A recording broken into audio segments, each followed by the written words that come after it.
and please tell me in the comments where you're listening from. I would love to interact with you legends. Now to the story. I kept telling myself it was just a normal night out. A blind date isn't supposed to be anything more than awkward small talk, and maybe some bad food. That's what I kept repeating while I stared at the door of the cafe, waiting for him to show up. The place wasn't even that romantic, bright lights, chipped tables, the hum of the coffee machines drowning out most conversations. It was the kind of spot where nobody pays attention to anyone else. That should have made me feel safe. It didn't. I watched people come in and out for a while. A group of students with their laptops, some guy in a work uniform picking up a sandwich, two older women gossiping over tea. And then he walked in. My stomach dropped instantly. I almost laughed at first because it felt like a prank. He looked exactly like my ex. Same build, same haircut, even the same type of jacket. It wasn't just resemblance, it was like a copy. When he spotted me and smiled, my throat went dry.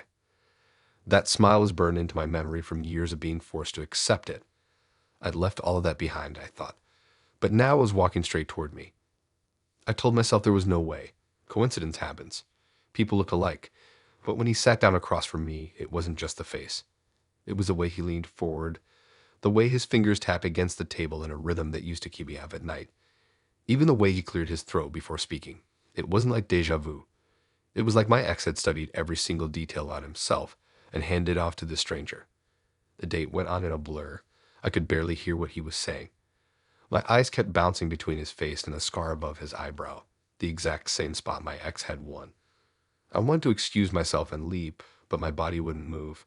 It was like being frozen, trapped in some twisted repeat of a life I swore I'd escaped. At one point, he reached for his drink and his hand brushed mine. My stomach turned so violently I thought I might throw up right there. The way he touched things, the slow, careful grip, a little pause before he let go. It was identical. That's when I noticed the ring on his pinky finger. Not the same one, but the style was so close I felt my chest tighten. My ex wore one just like it. I started scanning for differences. Anything. Maybe his ears were shaped differently. Maybe his shoes weren't the same brand. Maybe I was exaggerating. But the longer I looked, the fewer differences I found. His voice cut through my thoughts again. It wasn't just similar, it was a perfect match. Tone, pitch, pauses. I could have closed my eyes and thought I was right back in that old apartment, listening to the same voice I tried so hard to forget. The cafe felt hotter than usual.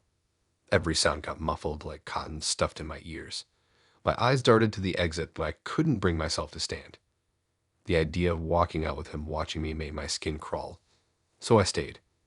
He kept talking. I barely registered the words, but his stories were off. Little details that lined up with things only my ex would know. He mentioned living near the same area my ex grew up in. He said he liked the same obscure band. Even brought up a weird food combination my ex swore by. These weren't just coincidences anymore.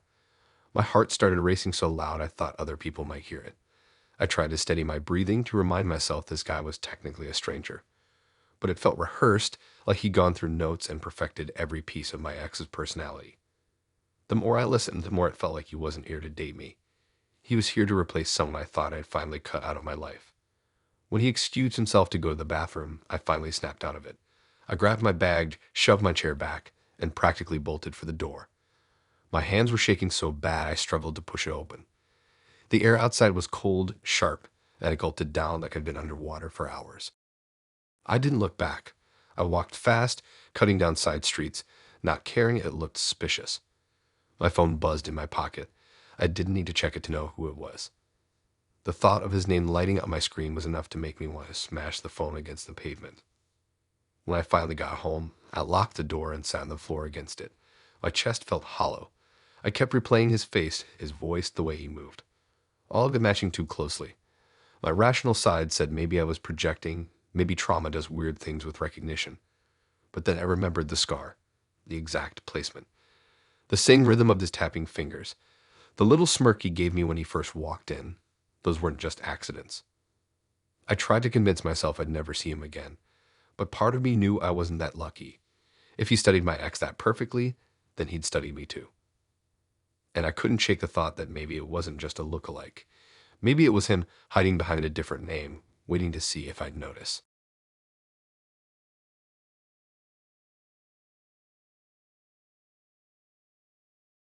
I should have known something was off the second I pulled into that parking lot.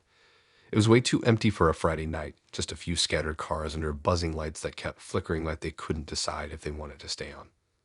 I sat there in my car for a while, drumming my fingers on the steering wheel, staring at the entrance to the diner she picked. Her profile had been too good to be true. That was the thought I tried to shake but couldn't.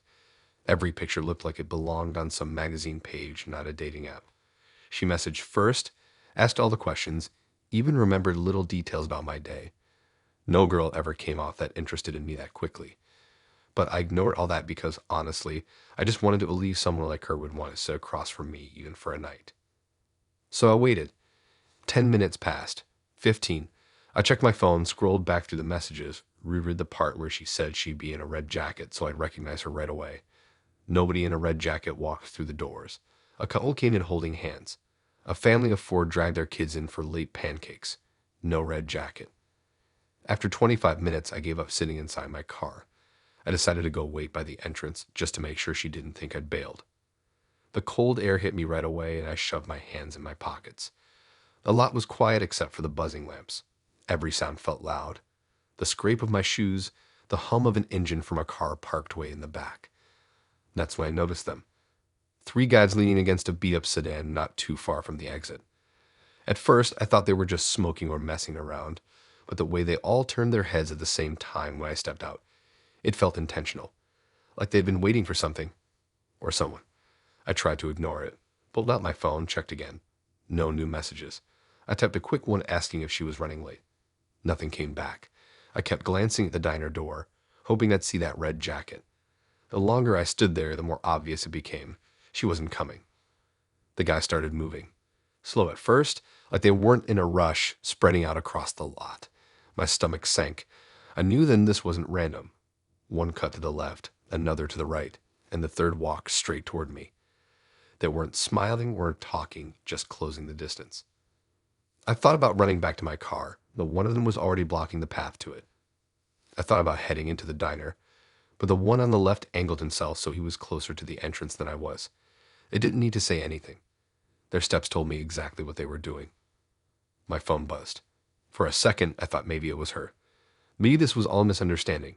I yanked it out of my pocket, but the screen only showed a new notification from the app. A blank message from her profile. No words, just an empty bubble like it was mocking me. That's when it clicked. She wasn't real, or at least, whoever she was in those photos had nothing to do with this. It was them.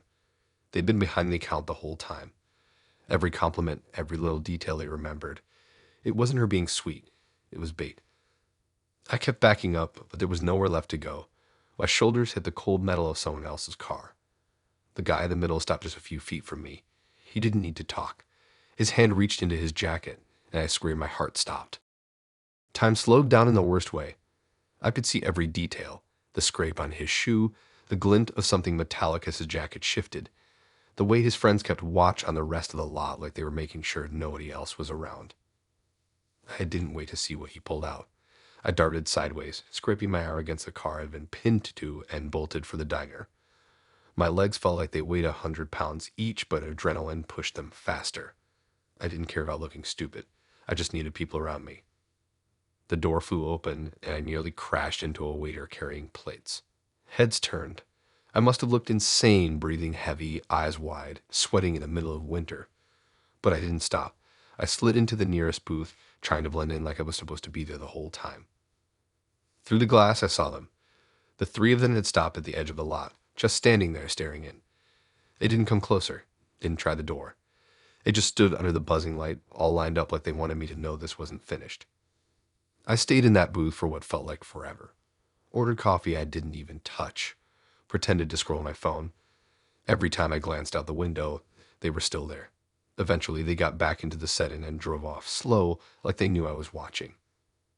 I didn't move until almost an hour later, and even then asked the waiter if he could walk me in my car. My hands were still shaking when I turned the key in the ignition. I kept checking my mirrors all the way home, convinced those headlights behind me belonged to them. When I finally got inside my apartment, I locked every single bolt and threw my phone across the room. I didn't want to look at the app again. Didn't want to see her fake smile staring back at me. That profile was gone by the next morning, like it had never existed.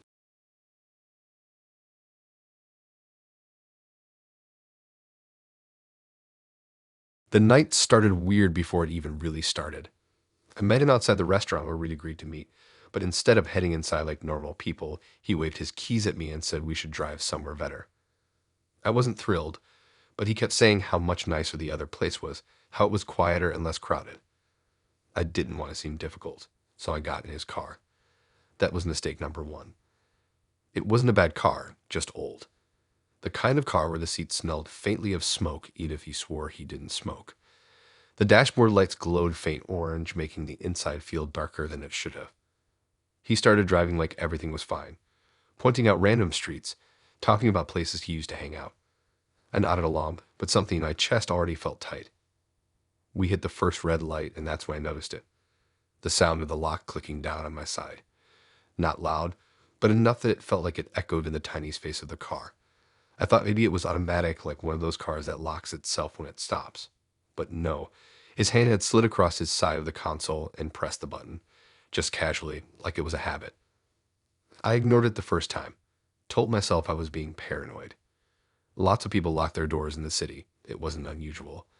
But then it happened again at the next light. Same sound, same motion, his fingers tapping the button as soon as the car slowed. He didn't even glance at me when he did it. I sat there with my hands in my lap, trying to keep them steady. The streetlights made his face look sharper, shadows cutting across his jaw. I stared at the glowing red circle of the traffic light, counting down the seconds until it turned green. When it finally did, he'd unlock the doors with the same easy flick, like it was part of the routine. The third light felt different. My stomach knotted as soon as we slowed. I knew the sound was coming before it did, the click of the lock sliding down. This time, I looked straight at his hand when he pressed the button. He didn't look at me, didn't acknowledge it, just kept his eyes on the road ahead like nothing was strange. My throat felt dry, but I couldn't force words out. Every light we hit, it repeated. Stop, click, green, unlock. Over and over. It wasn't random. It wasn't about safety. It was deliberate, a rhythm he wanted me to notice but not call out. The streets got quieter as we drove. Fewer cars, fewer people walking. I realized I had no idea where he was taking me. The names of the streets meant nothing to me, and the buildings started looking more run-down, fewer lights on. I tried to tell myself he was just taking a shortcut, but my chest tightened with every turn. Another red light. Another click. This time, I tested the handle. Pulled it just enough to see if it would open. It didn't. The door was locked tight. His eyes flicked toward me then, just for a second. A quick sideways glance before turning back to the road. No words, no expression, just that look. It was enough to freeze me in place. I started planning in my head. What would happen if I jumped out while the car was moving? Could I roll without breaking something? What if I screamed at the next stoplight? But the streets were empty. No one would hear. He kept talking casually, filling the silence with stories that felt too rehearsed. He laughed at his own jokes. I forced a smile, nodding when I needed to. My brain wasn't listening anymore. It was calculating exits, measuring how far my apartment might be from wherever the hell we were now. Another red light, another click. My heart was pounding so hard I could feel it in my fingertips. I gripped my phone in my pocket, ready to pretend I had an emergency, ready to make up anything that would get me out. Then the strangest thing happened. We pulled up to another light, and this time he didn't hit the lock. His hand hovered near the button, but it stayed still. My body was screaming at me to take the chance. I wrapped my fingers around the handle and yanked. The door swung open just as the light turned green. Cold air hit me, sharp and stinging. He cursed under his breath. I didn't even need to hear it to know, but I was already halfway out. My feet stumbled on the pavement as I pushed away from the car, nearly falling. He sped off, tires screeching against the empty road. The slam of the door echoed behind me. I stood there on the corner, chest heaving, watching his taillights vanish into the dark. My knees felt weak, and my palms were raw from hitting the ground. I couldn't move for a while, just stood frozen under the traffic light as it turned from red to green to yellow again. When I finally pulled my phone out, the screen lit my face. No new messages from him. No apology, no excuse. Just silence. I blocked the number right there on the sidewalk, my hands trembling so badly it took 3 tries. I never reported it, never even told anyone the full story. How do you explain something like that without sounding dramatic? All I know is I walked home that night instead of calling another ride. Every car that passed made me flinch, half expecting to see his face again behind the glass. And maybe he was still out there, circling those streets, waiting for the next red light.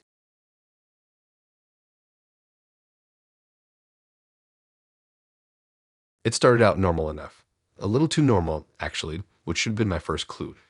She laughed at the right moments, asked about my job. He even teased me about the way I ordered my drink. Everything lined up too neatly, like someone had rehearsed how a first date should go. But I brushed it off because, honestly, when does a blind date ever go smoothly? By the end of dinner, she suggested we go back to her place. I wasn't expecting that, but I said sure. She lived just a few blocks away, so we walked. The night was cold, and she kept close, guiding me down streets I didn't recognize. The buildings got quieter, more run down, until she stopped in front of a narrow house with peeling paint and one flickering porch light. Inside, the air smelled faintly damp, like wet laundry left too long in the machine. The living room was cluttered, hands on the table, an ashtray overflowing piles of random clothes stuffed into corners. She acted like it was no big deal, just tossed her bag on the couch and told me to sit. That's when I noticed them. Two guys sitting at the far end of the room. They weren't watching TV or playing a game, just sitting there. Both looked older than her, maybe mid-30s, with that tired, wired look of people who didn't sleep much. They barely nodded when she introduced them as her roommates. I laughed awkwardly, tried to shake it off, but something in their eyes stuck with me. Not curiosity, not politeness, just this heavy stare that followed every movement I made. She disappeared into the kitchen, said she'd grab us some drinks. It left me alone with them. I fiddled with my phone, pretending to check notifications, wishing I just headed home instead. The taller one leaned forward, elbows on his knees, and I swear I felt the air shift. Minutes stretched. She still hadn't come back. Then the shorter one stood, blocking the doorway to the hall. The other leaned back again, cracking his knuckles slowly, like he wanted me to hear every sound. I tried to play it cool, stood up, mumbled something about needing to use the bathroom. That's when the taller one shook his head. He didn't say a word, just tapped two fingers against the table in this slow rhythm. His eyes dropped to my pocket where my phone was sticking out.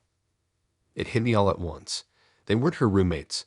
Or maybe they were, but not in the way she made it sound. This wasn't a hangout. This was a setup. My pulse spiked so fast I felt it in my ears. I backed toward the couch, hands slightly raised like I was agreeing without even speaking. The shorter one moved closer, not rushing, just steady, like he knew I wasn't going anywhere. He pointed at my jacket pocket, then at my jeans, then finally at the table. No words needed. I pulled my phone out first, set it down gently. My wallet came next, tossed next to it. My fingers were shaking, and I hoped they didn't notice how close I was to panic. The taller one scooped both items up, slipped them into his hoodie without breaking eye contact. The shorter one nodded once, like that sealed the deal. But neither stepped aside. They just stood there waiting. The silence was the worst part. No threats, no yelling, no laughter. Just quiet breathing and the sound of her humming faintly in the kitchen, like she was making drinks for friends. I realized then they were testing me, seeing if I'd resist, if I'd fight back. I didn't. I kept my hands where they could see them, heart pounding so loud it felt like the room was vibrating. After what felt like forever, the taller one finally shifted. He tilted his head toward the door, a silent signal. The shorter one stepped aside just enough for me to pass. My legs didn't feel real as I moved. Each step felt heavy, like walking through water. I kept my eyes low, not daring to look at either of them. The front door creaked louder than I expected, and the night air hit me like a slap. I walked fast, then faster, until I was practically jogging down the street. I didn't look back. My phone and wallet were gone, but I didn't care. I just wanted distance between me and that house. When I finally reached a main road, I ducked into a gas station, hands trembling as I borrowed the phone to call a ride home. The cashier gave me a look, but didn't ask questions.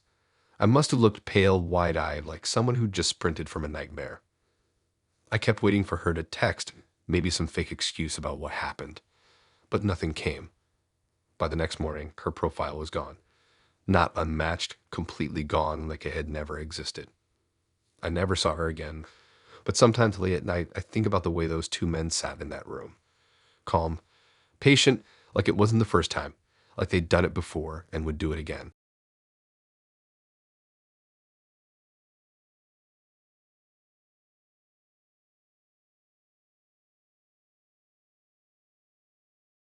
I should have left the second he said the wrong name.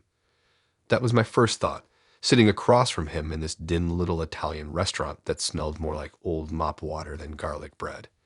He looked fine, nothing unusual, clean shirt, hair combed, nervous laugh. But when he greeted me, he called me a name that wasn't mine. Not even close. I laughed it off at first, corrected him, and he apologized quickly, but then he did it again a few minutes later. Same name, like it just slipped out without him even realizing. That's when I started paying more attention. The night dragged. The restaurant was almost empty, the kind of place where the only sound was the clink of forks and the buzz of a neon beer sign in the corner. Every time he opened his mouth, I braced myself, waiting for it. Sometimes to use my real name, but then he'd slip again casually like he wasn't even aware. It wasn't just the name. It was the way he looked at me when he said it. His eyes softened, almost like he was remembering something. Like whoever this woman was, he cared about her. I kept sipping my water, debating whether I should just make an excuse and leave, but curiosity pinned me there. I wanted to know why he kept doing it. Halfway through dinner, he started describing her. Not directly, but in little stories.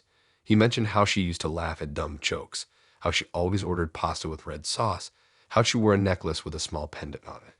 My chest heightened when I realized I was eating pasta with red sauce, and I was wearing a necklace. At first, I thought it was coincidence. People order pasta all the time. Jewelry isn't rare, but then he added details that lined up too closely. Her hair color, her height, even the way she tucked her hair behind her ear when she was nervous. I had literally done that 2 minutes earlier. I froze mid-bite. He wasn't just describing some random woman, he was describing me. My mind raced. Had we met before? Maybe he'd seen me somewhere and this whole blind date thing was just an excuse. But no, I checked his profile, scrolled back through our messages. We'd never crossed paths. The way he talked about her was different too. It wasn't casual. It was obsessive, detailed. Like he memorized everything about her. He didn't notice me staring, didn't realize how quiet I'd gotten. He just kept talking, listing little quirks that didn't feel random at all. The worst part was when he said how much he missed her. His voice dropped slightly softer, like he wasn't even talking to me anymore. He stared at his plate as if the memory was sitting across from him, not me. I sat there gripping my fork so tightly my knuckles hurt. My thoughts were a mess. Maybe this girl was an ex and I just happened to look like her. That would explain the name slip, the descriptions. But the way he spoke, it didn't sound like she was gone because of a breakup. It sounded heavier. Final. The air in the restaurant felt thick.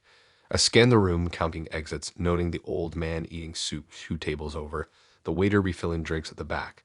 I thought of leaving right then, but my body stayed put. He eventually looked up and smiled like nothing was wrong. Like he hadn't just spent half the night replacing my identity with someone else's. My stomach twisted. I forced a small laugh, nodded at the right moments, but inside, panic was crawling up my spine. When the bill came, I pulled my card out faster than I ever had in my life. He insisted on paying, but I shoved mine down anyway, just wanting it over. The waiter disappeared, and I grabbed my coat, my eyes darting to the door. Outside, the cold air hit me like a wake-up call. I muttered something about needing to get home early, already stepping back.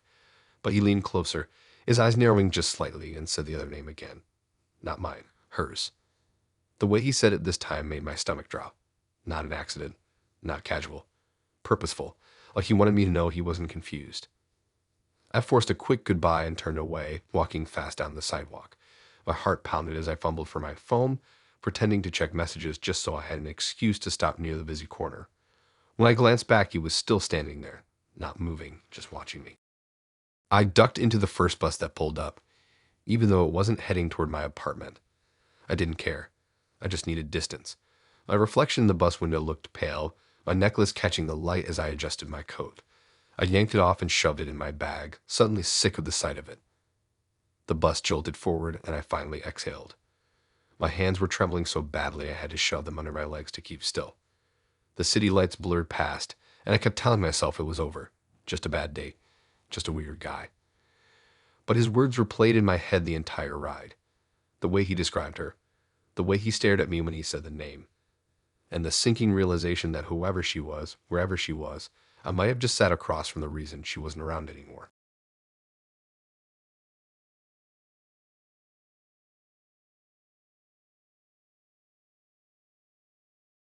The second I knocked on her door, I knew something was off. Blind dates are supposed to be awkward, sure, but not like this. I expected her to answer alone, maybe with music in the background or a TV running. Instead, when the door creaked open, there were faces. Too many faces. She stood there smiling, casual as anything, and behind her was a living room full of people, her family. At least 10 of them, spread out on couches and chairs like they were waiting for a show to start. The smell of food hit me right away. Something heavy, like stew, and every pair of eyes turned in my direction. She motioned me inside like this was totally normal.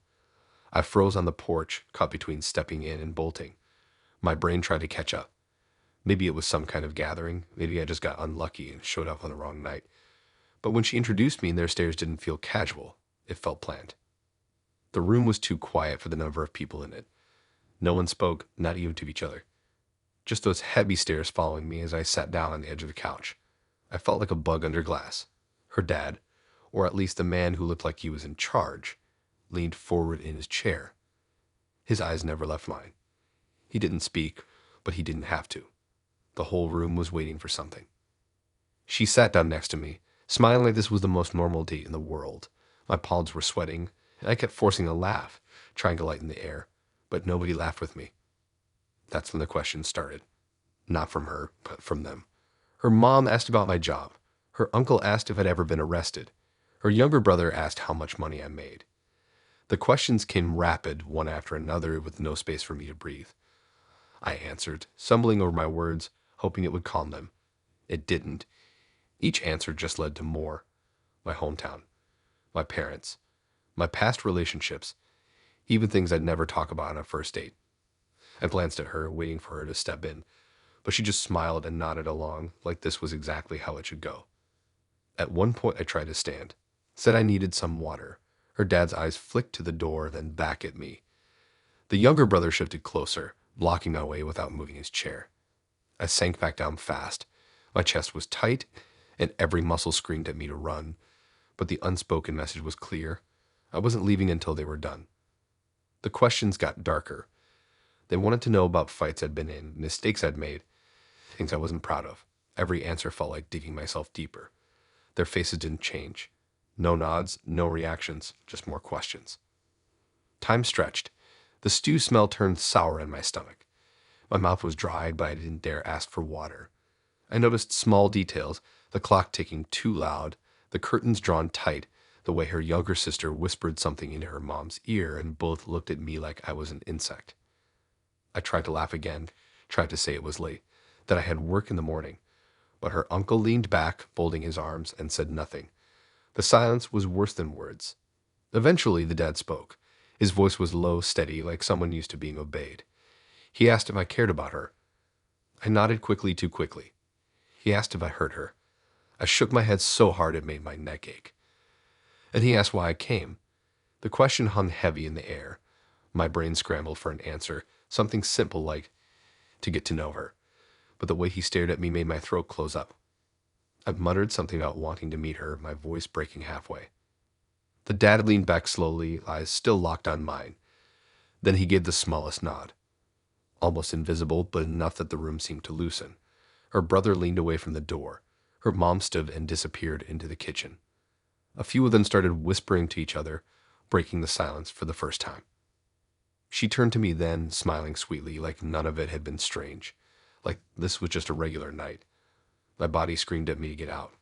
I mumbled something about needing the bathroom and stood before anyone could stop me. This time, no one moved to block me, but their eyes followed me every step to the door. My hand shook as I gripped the handle, half expecting someone to grab me from behind. The night air hit me hard when I stepped outside. Cold, sharp, cutting through the sweat on my skin. I didn't run, but I walked fast down the street, my heart pounding in my ears. I didn't look back until I was 3 blocks away. The house stood quiet in the distance, curtains still shut, porch light flickering. I couldn't tell if they were watching me leave, but I felt it. When I finally made it home, I sat on my bed staring at my phone. No new messages, no apology, no explanation. Her profile was still up, her smile the same in every picture. But I couldn't shake the image of her family sitting there, waiting like a jury, and the way the door hadn't felt like an exit until her dad gave that tiny nod.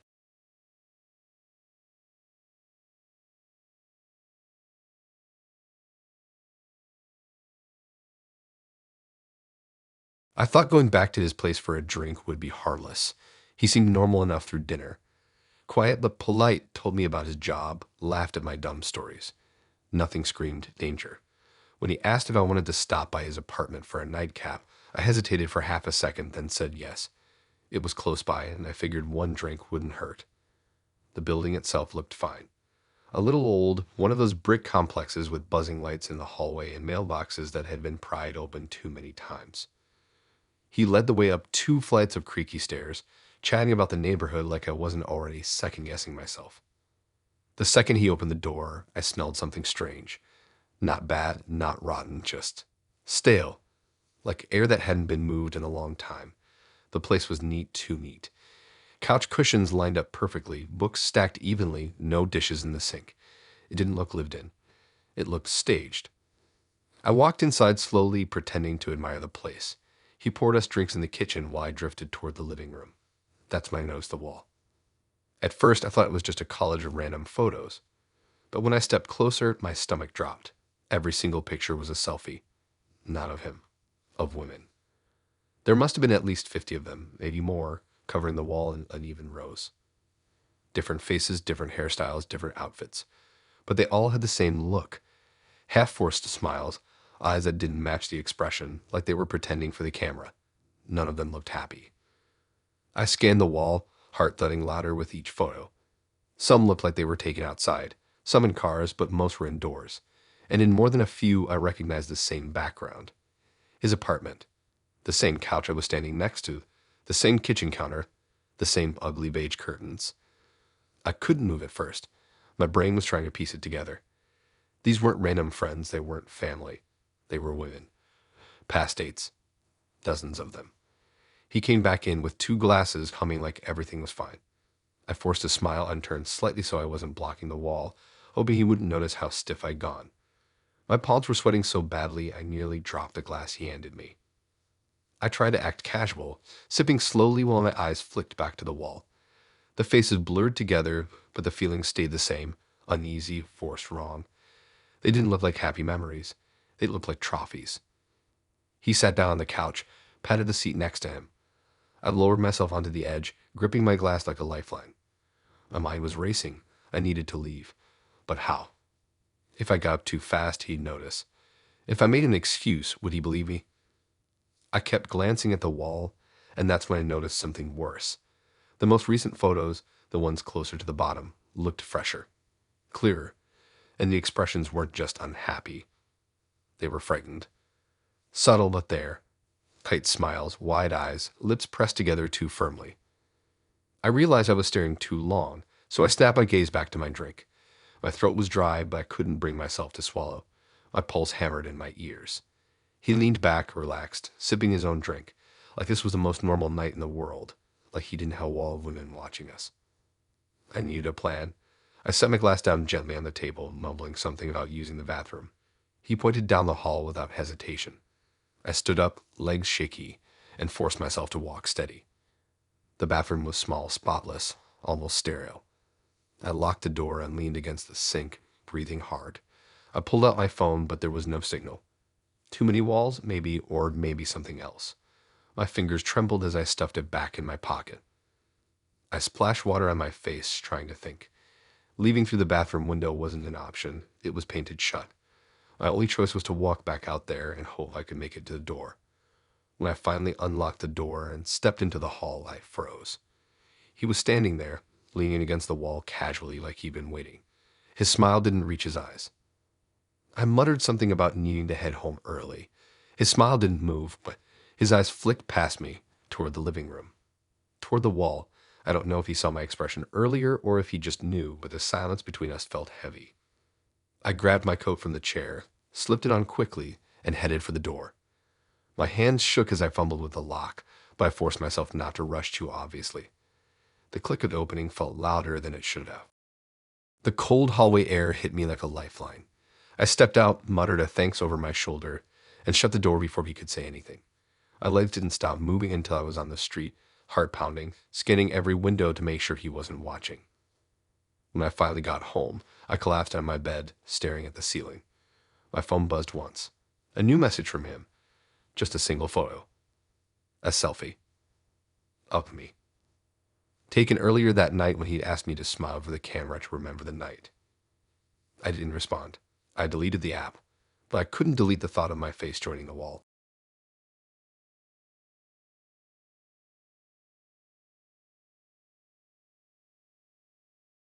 I should have known something was off the second she suggested a walk. Nobody asks for that on a first date anymore. People grab a drink, maybe food, then call it a night. But she leaned across the table with this smile and said the air was nice, and I went along with it. I told myself it was sweet, maybe even romantic. We left the restaurant and stepped out into a cool night. The street was quiet, just a few cars passing, most of the shops already closed. She linked her arm through mine, which threw me off, but I didn't complain. Her perfume clung to the air, almost too strong, and she kept glancing around like she was making sure we weren't being watched. At first, we stayed on the main road, passing lit storefronts and the occasional bar spilling out noise, but then she tugged me toward a side street, saying it was quieter there. My gut twisted. The road narrowed, the lights got further apart, and the air felt heavier. I told myself it was fine. She lived nearby, maybe this was just the way. She talked the whole time, her voice high and fast, bouncing from topic to topic. I tried to keep up, but something about her tone didn't match the words. She wasn't really listening to me either, just filling the silence. Every now and then she squeezed my arm, steering me forward. The street ended at a small park. One of those patches of grass with a few benches, no playground, just trees and shadows. She pulled me onto the path without hesitation. My shoes crunched against the gravel, too loud in the quiet. That's when I noticed her glancing to the side. Not at me, not at the path, but into the trees. Quick, darting looks like she was checking for something. My skin prickled. I slowed down, muttered about heading back, but she tightened her grip, laughed lightly, and kept walking. We reached the far end of the park, where the light from the street barely touched. That's when I heard it. Footsteps behind us, heavy and fast. I spun around, and a man stepped out from behind the trees. He was tall, broad-shouldered, hoodie pulled up. His eyes locked on me immediately. My stomach dropped. Before I could even react, he closed the distance. She let go of my arm and stepped aside, almost like she'd been waiting for this moment. The realization hit me hard. This wasn't random. This was planned. He lunged, shoving me hard in the chest. I stumbled back, nearly falling. My hands went up automatically, but he was already swinging. His fist connected with my jaw, pain exploding through my skull. I staggered, heart racing, every instinct screaming to run. But she was blocking the path back. Her smile was gone now, her face cold, almost bored. She watched like it was a show she'd seen before. The man shoved me again, marking questions I couldn't even process. I caught fragments, money, phone. His hands grabbed at my jacket, searching for pockets. I tried to push him off, but he slammed me against a tree, knocking the wind out of me. I gasped, lungs burning, eyes darting toward her. She didn't move, didn't say a word. Just stood there, arms crossed, as he ripped my phone from my pocket and yanked my wallet free. My legs shook, adrenaline flooding through me. I wanted to fight back, but he was bigger, stronger, prepared. My hands trembled as I raised them, showing I had nothing else. He patted me down anyway, rough and quick, making sure. The silence afterward was the worst part. He stepped back, breathing heavy, wallet in his hand, my phone already shoved into his pocket. She finally moved, walking over to him casually, like they were just meeting up after a long day. She glanced at me once. No expression. No apology. Just a blank look before she turned away. They walked off together, disappearing into the dark side of the park. I stood there, chest heaving, blood tasting sharp in my mouth. My whole body shook as I pressed against the tree for balance. The park was empty again. Just me, the gravel path, and the fading sound of their footsteps. I staggered back toward the street, each step feeling unreal. My pockets felt hollow, the weight of my phone and wallet gone. The streetlights ahead looked too far away. My jaw throbbed with every movement, and my palms were scraped raw from when I hit the ground. When I finally reached the main road, the sound of cars and voices felt unreal, like I'd stepped back into a different world. People laughed outside a bar, music thumped faintly from inside. Nobody knew what had just happened a block away in the dark.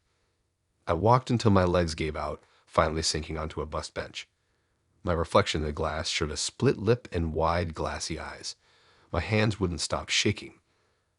I sat there for what felt like hours, waiting for the world to make sense again. but it never did.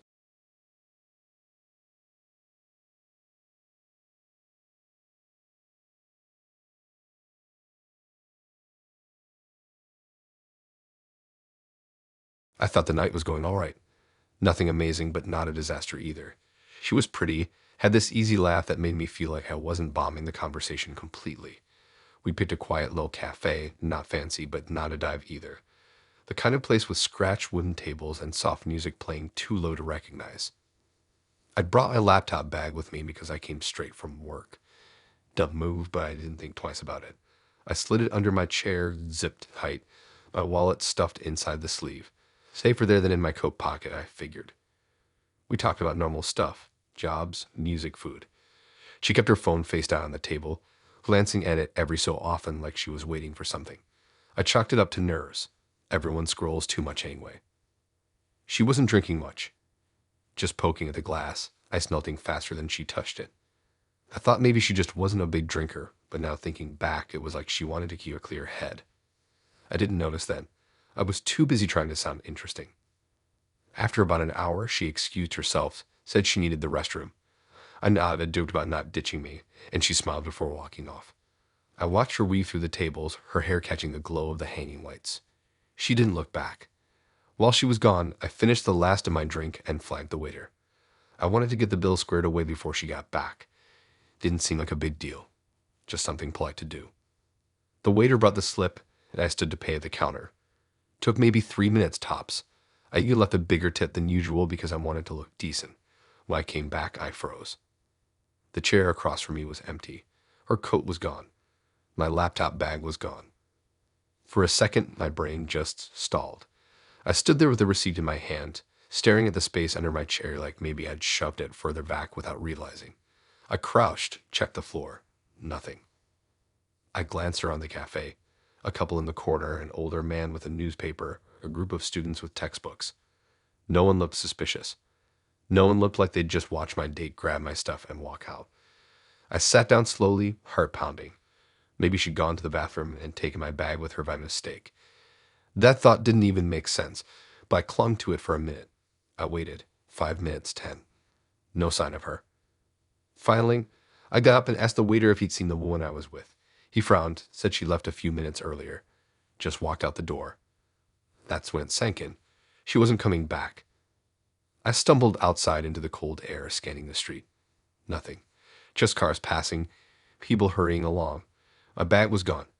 My wallet was gone. My laptop, 3 years of work, photos, everything, gone. I stood there on the sidewalk, phone buzzing in my pocket, but I couldn't even pull it out. My hands were shaking too hard.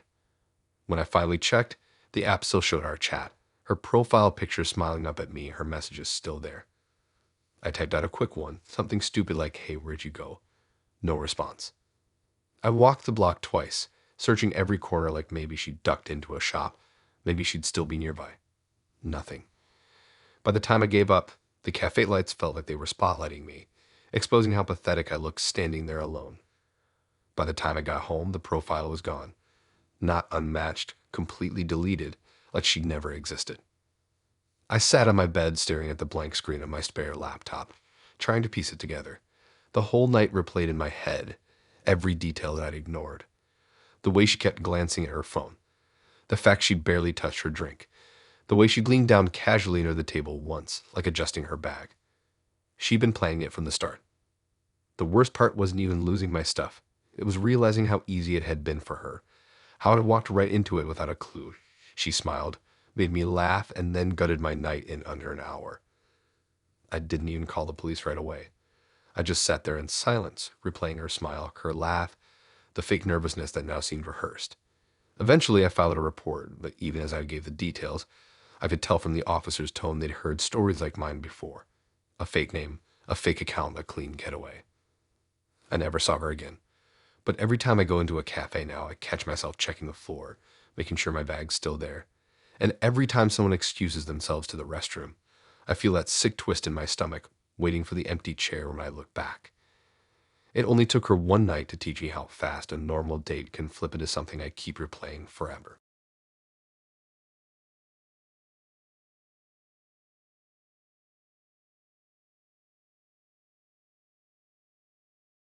I didn't notice anything wrong until I got home. The date itself had been boring, dinner at a chain, small talk that went nowhere. He wasn't rude, just dull. I figured I'd never see him again, and that was fine. I tossed my purse onto the couch, kicked my shoes off, and grabbed a glass of water. The usual post-date routine. My phone buzzed with a notification I'd never seen before. An unknown AirTag was traveling with me. At first, I thought it was a glitch. Then I emptied my purse on the cushion, lit balm, keys, receipts, and something small and white rolled out. An AirTag. My hands shook as I picked it up. I'd never owned one. My mind jumped back to the restaurant, him pulling out my chair, leaning close when the waiter brought our plates, brushing my bag with his knee. It wasn't clumsy anymore. He'd slipped it in. The app showed where it had tracked me. My whole walk home, each turn and stop, my building highlighted on the map. He knew exactly where I lived.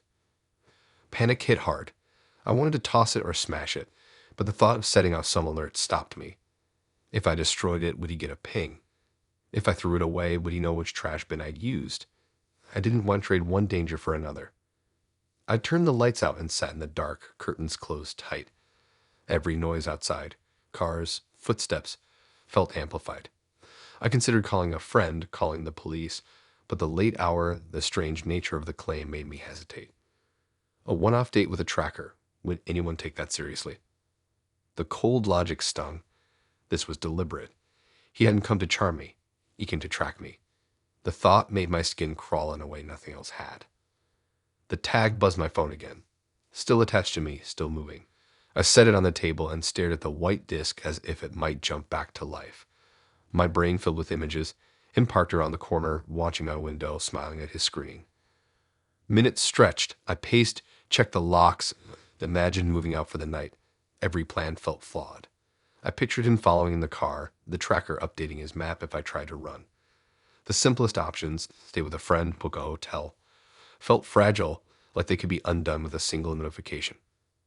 Finally, I grabbed a plastic bag, put the AirTag inside, and shoved it deep in the freezer. My phone buzzed one more time, then went quiet. I didn't know if it was turned off or if he'd stopped checking. Silence didn't feel like safety. I didn't sleep. Each creak made me sit up. Dawn light came too early.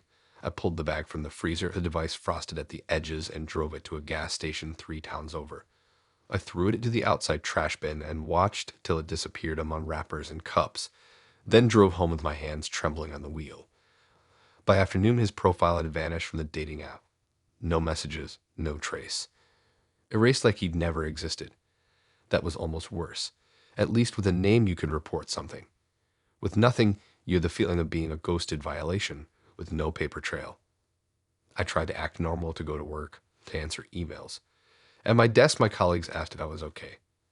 I lied that I hadn't slept. The truth felt absurd to say out loud. Who would believe that a $30 tracker had rearranged the interior of my life? I started changing routines.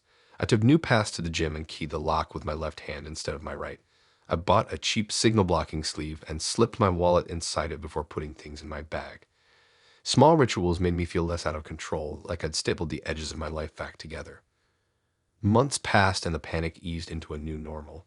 I still flinched at late knocks, still checked beneath my seat in cafes, still smoothed the lining of my bag as if hidden things might tumble out. I dated less. I laughed less. A casual evening could now be a checklist. Don't leave your bag by the chair. Keep drinks in sight. Take note of exits. The AirTag didn't just record my location. It rewired how I moved through the world. The small white disc had quietly taught me that intimacy can be a cover for control. It broke something careless in me and replaced it with habits and questions. Sometimes I'd imagined him, satisfied, bored, moving on to the next person.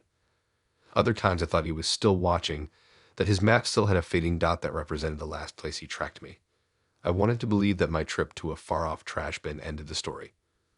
I wanted to believe a stranger would never turn a tiny tracking device into someone else's map. I never found out if he did this to others. I never saw him again. I reported the incident eventually, though there wasn't much to claim. A deleted profile, a small white disc flushed into public trash. The officer nodded like he understood the fear but had seen it before. People feeling exposed in ways that don't show up on CCTV footage. At night, the apartment still sometimes feels like a place that could be known by someone who never crossed my threshold. I leave lights on now. I sleep lighter. My phone sits face up on the bedside table, a tether and a threat both.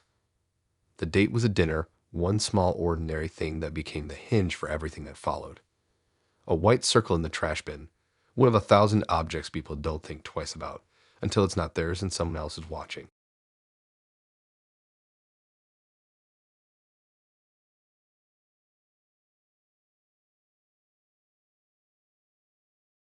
I wasn't even in the mood for dating when my sister set it up.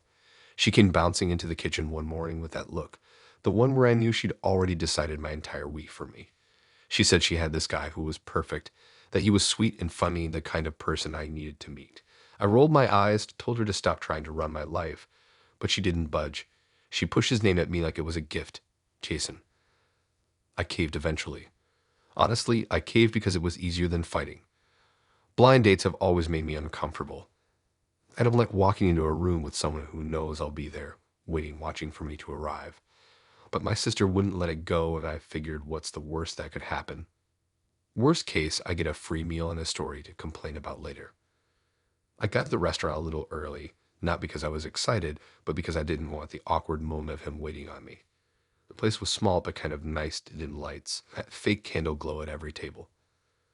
I kept checking my phone, glancing at the door, pretending to be busy while my stomach twisted. When Jason walked in, I knew it was him before he even introduced himself. He had that nervous look like he was scanning for someone. I waved him over. He smiled and sat down. He was decent looking, nothing out of the ordinary. Short brown hair, button-up shirt that looked freshly ironed, the kind of guy moms love because he looks safe. We started talking, and right away something felt strange. He kept saying my name like he was testing it, rolling it around in his mouth. But then, after a few minutes, he slipped up. He called me by my sister's name. I froze for a second, then laughed awkwardly and corrected him. He chuckled too, said sorry, then did it again 5 minutes later. My skin prickled. It wasn't the kind of mistake you make once you've been introduced properly, and the way he said it, like he was comfortable with it. He leaned forward, smiling, and said my sister had talked about me a lot. Too much, in fact. He mentioned little details I knew I hadn't told my sister in months. Stuff from when we were kids, private memories. He said them like he was reminiscing with me. My stomach twisted tighter. I tried to steer the conversation back to safe territory, asking about his job, his hobbies. He gave short answers, almost like he was bored of the small talk. Then he started asking questions about my sister. What she was doing now, if she was dating anyone, if she still wore her hair the same way. He asked if she was as funny as she used to be. I laughed nervously, asked him how long he'd known her. He said he didn't. He said he'd only seen her once, but he read every single thing she'd ever posted online. My chest went cold. He said it casually, like he was proud of the dedication. I asked what he meant, and he explained. He'd stumbled across her account months ago through some random tag. He thought she was beautiful. He admitted he made fake accounts just to follow her when she made things private. He'd saved her pictures, memorized her captions. And here's the part that really hit me. He said the only reason he agreed to this blind date with me was because he thought it might get him closer to her. I sat there, my face frozen in a smile, every part of me wanting to run but glued to the chair. He talked like it was completely normal, like telling me my sister was his obsession was some kind of compliment. He said she reminded him of his ex, and that it reminded him of her too. The way he stared at me while he said it made my stomach lurch. The waiter came to check on us, and I nearly jumped out of my skin. I plastered on a smile, asked for the check, and told Jason I had to get going soon. He didn't argue. He just kept staring at me, grinning like he knew something I didn't. When the check came, I reached for my wallet, but he stopped me. Said he wanted to pay, that it was the least he could do. I let him. I just wanted out. Outside, the air felt heavy, colder than when I walked in. He followed me to my car, close enough that I could hear every breath. I fumbled with my keys, heart pounding. He said we should do this again soon, but the way he said it wasn't casual, it was like a demand. I nodded quickly, climbed into my car, and locked the doors before he could say anything else. He stood there on the curb, watching me drive off, his hands in his pockets, smiling that same smile. When I got home, my sister was waiting, eager to hear how it went. I didn't know what to tell her. I asked her if she'd ever actually met Jason before. She shook her head. She said she'd been messaged by a mutual friend who thought we'd be a good match, and she thought it'd be fun to surprise me. I felt sick. I went straight to my room, shut the door, and sat on the edge of the bed staring at my phone. My hands shook as I scrolled through my sister's profile, wondering which picture had hooked him, which caption he'd memorized. Later that night, as I tried to sleep, I kept replaying his face in my head. The way he looked at me while talking about her. The way he'd slipped and called me by her name. The way he walked me in my car like he was imagining it was her instead of me. And the part that sticks with me most is what he said before I left, that I reminded him of his ex and that my sister reminded him too. I can't stop thinking about what happened to her.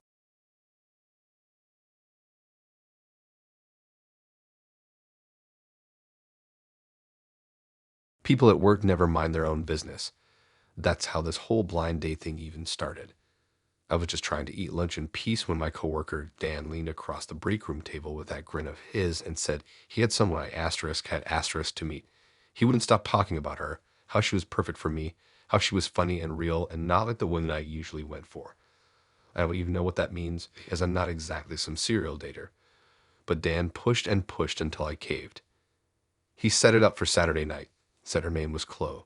He told me where to meet her, what time, he even gave me some weird instructions about just being myself. I already regretted it, but I figured I'd humor him. Worst case, I'd get a meal out of it and never hear from her again. When I walked into the restaurant, Chloe was already there. She was sitting at a small table near the window, scrolling her phone with one hand while sipping a drink with the other. She looked up, saw me, and smiled politely. She was pretty, brown hair tied back, sharp eyes, the kind of girl who looked like she didn't have time for nonsense. I liked that right away. We shook hands, sat down, started talking. At first it was standard blind date chatter. Where do you work? What do you do for fun? What shows are you writing? She seemed normal enough. I could almost hear Dan in my head, smug that his setup was going fine. Then things shifted. Somewhere between appetizers and ordering the main, Chloe leaned in and asked me how long I'd known Dan. I shrugged, said a couple years. We worked the same department, sat near each other most days. She smirked at that, then asked if I actually liked him. I laughed awkwardly, said he was all right, trying to play it casual. She rolled her eyes and muttered that he was the worst. At first, I thought she was joking, but she wasn't. She launched into this rant about Dan like she'd been saving it all up. She said he was lazy, arrogant, a liar. She said he took credit for other people's work, cheated at trivia nights, even stole ideas from friends. She called him pathetic at least 3 times. I just sat there, frozen. Every time I tried to redirect, she pulled it back to Dan. It wasn't just casual venting either. It was personal. She told stories about him in embarrassing detail, things that made my ears burn just hearing. Stuff about his hygiene, his failed relationships, the way he talked behind people's backs. The weirdest part was how she kept checking my face, waiting for me to join in, like she expected me to nod along and trash him too. I forced some polite smiles, mumbled that I hadn't noticed that side of him, but it didn't stop her. She leaned harder into it, sipping her drink like gasoline fueling a fire. By the time dinner arrived, I couldn't even taste the food. She was on a roll, dissecting everything about Dan, every detail of his life. And the more she talked, the more uncomfortable I felt. I started wondering how she even knew him. Dan hadn't mentioned much, just that she was a friend. But Chloe wasn't talking like a friend. She was talking like someone who knew him intimately, maybe too intimately. I asked casually how they'd met. She smirked again and said she'd known him for years. Then she said something that made my stomach twist. She used to live with him. Not as a roommate, as in they dated for a long time. My fork clattered against the plate. Everything clicked in that moment. Dan hadn't set me up because he thought Chloe and I would hit it off. He'd set me up because he wanted me to entertain his ex. Or maybe he wanted her distracted. Or maybe it was some sick joke. Whenever it was, I was in the middle of it, and it was spiraling fast. Chloe kept going, her voice rising now, her cheeks flushed. Other tables started glancing over. She didn't care. She talked about fights they'd had, money arguments, how much of her time he wasted. She talked about the way he still messaged her sometimes, pretending he'd changed. She mocked him right there at the table, her laugh sharp and bitter. I wanted to crawl under the floor. At one point she asked me point blank if I thought Dan was attractive. I stammered and said I'd never thought about it, but she didn't let up. She asked if I thought he was smarter than me, funnier than me, better looking. She wanted me to compare myself to him. The air of the restaurant felt suffocating. I tried to signal the waiter for the check early, but Chloe snatched the receipt before I could grab it. She scanned it quickly, then shoved it toward me with a smirk. "Your turn to pay," she said, like she'd won something. I pulled out my wallet and slapped down $60, my hands shaking. She didn't even say thanks. She just kept talking about Dan as I counted out the bills. By the time we left, I was drained. My head pounded, my chest tight. Outside, the night air should have been a relief, but it wasn't. Chloe lit a cigarette, blew smoke into the dark, and told me Dan had probably set me up as some kind of prank. She laughed at the idea, laughed at me, then flicked the cigarette butt into the street and walked away without saying goodbye. I stood there for a long time, wondering what had just happened. When I finally got home, I read through my texts with Dan. His messages about Chloe, the way he'd hyped her up. It all felt slimy now. I didn't even reply. I just tossed my phone on the bed and sat in the dark, trying to shake off the taste of that night. I never saw Chloe again. But Monday morning, Dan walked into work grinning like he was waiting for me to give him details. I didn't. I just stared at him, wondering how much of what she'd said was true and how much was poison she wanted me to drink. All I know is I'll never let someone else pick a blind date for me again.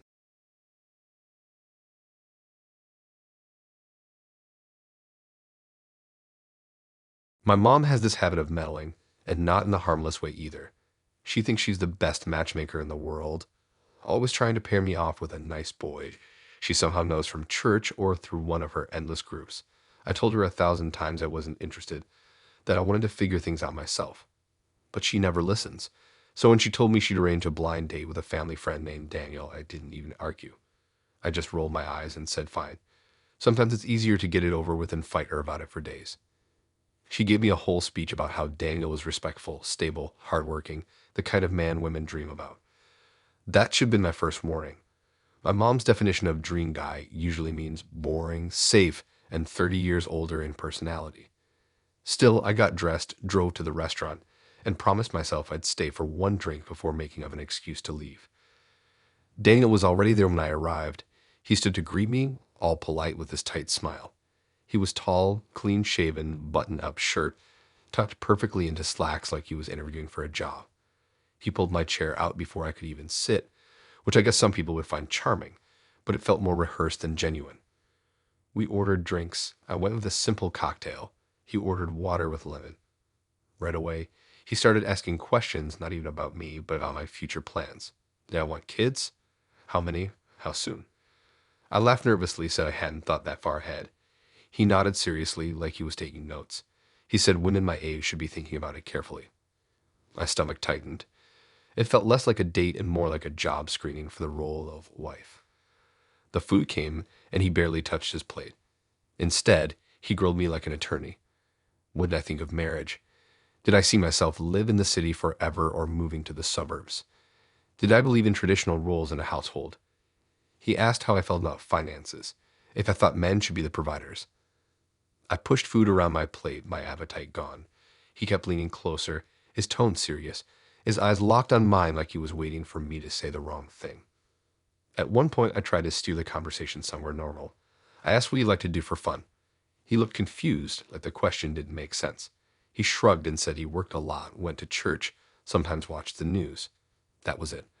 No hobbies, no joy in his voice. Just duty and rules. When I didn't respond right away, he launched back into questions. Did I know how to cook? What about cleaning? Did I want to be a stay-at-home mom or work?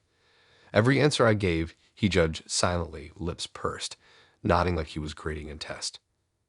The strangest part was how calm he was. He wasn't angry or rude. He just acted like this was the natural flow of conversation.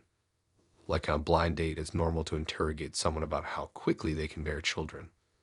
I excused myself halfway through and went to the bathroom just to breathe.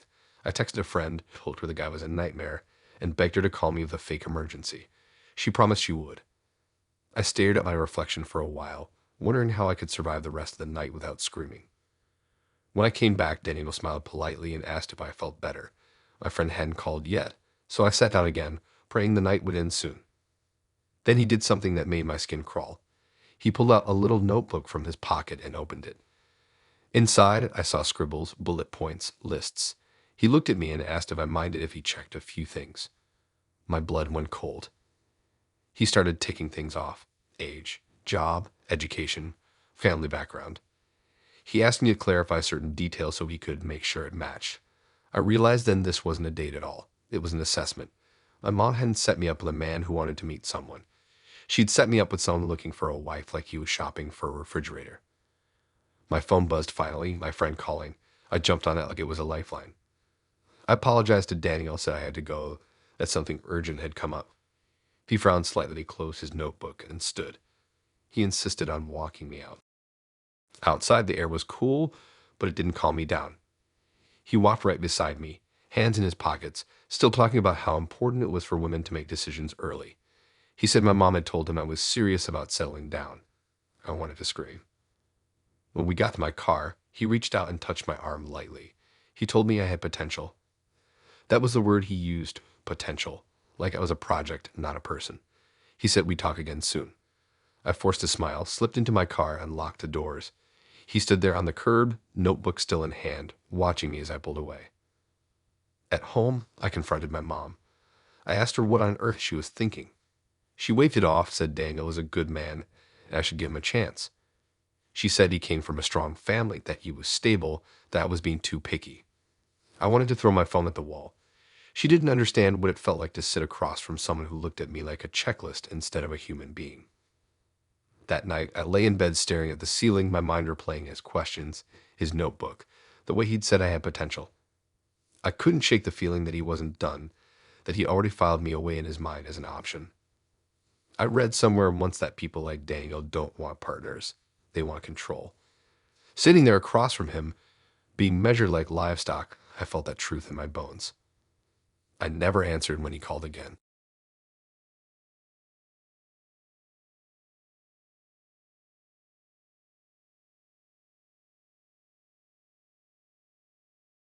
I never really trusted my best friend when it came to setting me up. His taste in women has always been questionable, but he swore this one was different. He'd been hyping her up for a week straight. Mia this, Mia that. Said she was funny, wild, the type who'd shake me out of my so-called rut. I told him I was fine being single, but he just laughed and booked the date behind my back. By the time he texted me the details, it was already locked in. I showed up at the bar 10 minutes early, figuring at least I'd had time to grab a drink and calm my nerves before she arrived. The place was crowded, neon lights buzzing, music low enough you could still hold a conversation if you leaned in. I picked a corner table, ordered a beer, and tried to convince myself it wouldn't be that bad. Then she walked in. Mia was hard to miss. Bright red jacket, hair slightly messy, eyes darting like she'd just come from a party. She spotted me right away, waved with this exaggerated grin, and stumbled a little on her way over. My stomach dropped. She wasn't tipsy, she was wasted. She flopped into the chair across from me, nearly knocking over my drink, and flagged the server before even saying hello. She ordered a double vodka cranberry and told them to make it strong. I sat there blinking, already wondering how long I'd have to stay before it wasn't rude to leave. She finally turned her attention to me, grinning like we were old friends. Her words spilled up too fast, too loud, and half the time they slurred together. She asked me about work, but didn't wait for the answer before launching into some story about getting kicked out of a club last weekend. I tried to laugh politely, but it felt forced. Every few minutes, she pointed at someone else in the bar and make a comment, never sub always me. She said the bartender had weird ears. She said the couple 2 tables over looked like they were about to break up. She even leaned close and whispered that the girl behind me was checking me out, then laughed so hard she nearly fell off her chair. The drinks kept coming. She knocked them back like water, each one making her louder. People at nearby tables started staring. At one point, she picked up the salt shaker and started singing into it like a microphone, demanding I rate her performance. I wanted to sink into the floor. When the server brought our food, she barely touched hers. Instead, she stole fries off my plate with greasy fingers, laughing every time I looked annoyed. Then she waved down the bartender and insisted he do a shot with her. He declined politely. She called him a coward loud enough for the entire bar to hear. The worst part was the way she kept picking fights with strangers. A guy brushed past our table on his way to the restroom, and she snapped at him for shoulder-checking her. A group of girls laughed at something across the room, and she swore they were laughing at her. She stood up, ready to confront them, until I pulled her back into her seat. My heart pounded, convinced a fight was about to break out. I excused myself to the bathroom just to breathe. I splashed cold water on my face, staring into the mirror, wondering how my best friend thought this was a good idea. When I came back, Mia had another drink in her hand and was dancing by the table, spinning clumsily and nearly crashing into chairs. I sat down, pulled out my phone, and texted my friend. Asterisk, what the hell were you thinking? He didn't reply. When the check came, she grabbed it before I could. She looked at the total, laughed, and shoved it back at me. Your turn to spoil me, she slurred. The bill was $85. I paid quickly, desperate to end the night, while she hummed some off-key tune and drummed her fingers on the table. Outside, the cool air hit me like a relief. I thought maybe we'd go our separate ways, but she insisted I walk her to her car. I agreed, mostly to make sure she didn't stumble into traffic. She looped her arm through mine, swaying against me, still laughing at jokes only she understood. When we reached her car, she stopped suddenly, leaned in close, and whispered that she had the best time. Her breath reeked of alcohol. She tried to kiss me, but I stepped back quickly, mumbling something about an early morning. Her face twisted from a grin to a glare in seconds. She muttered that I was just like the rest, then yanked her keys from her pocket. I told her she shouldn't drive. She rolled her eyes, said she was fine, and practically fell into the driver's seat. I stood there helpless as she slammed the door, started the engine, and peeled out of the lot. I drove home in silence, gripping the wheels so tight my knuckles hurt. When I walked into my apartment, my phone buzzed with a text from my best friend. Asterisk, so, how'd it go? I didn't answer. The next morning, I read the text again and thought about how Mia had looked stumbling across that bar, how everyone had stared, how small I felt sitting next to her chaos. I realized my best friend didn't set me up because he thought we'd click. He set me up because he wanted a story. And he got one. I never went on another blind date he arranged.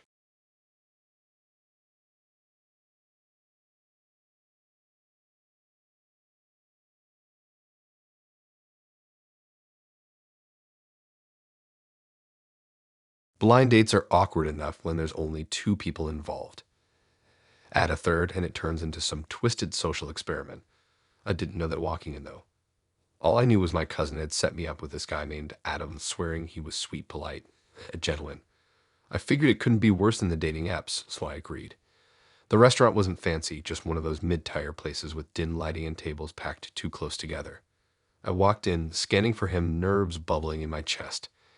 Then I saw him at a corner table, already seated. He looked up, smiled, waved me over.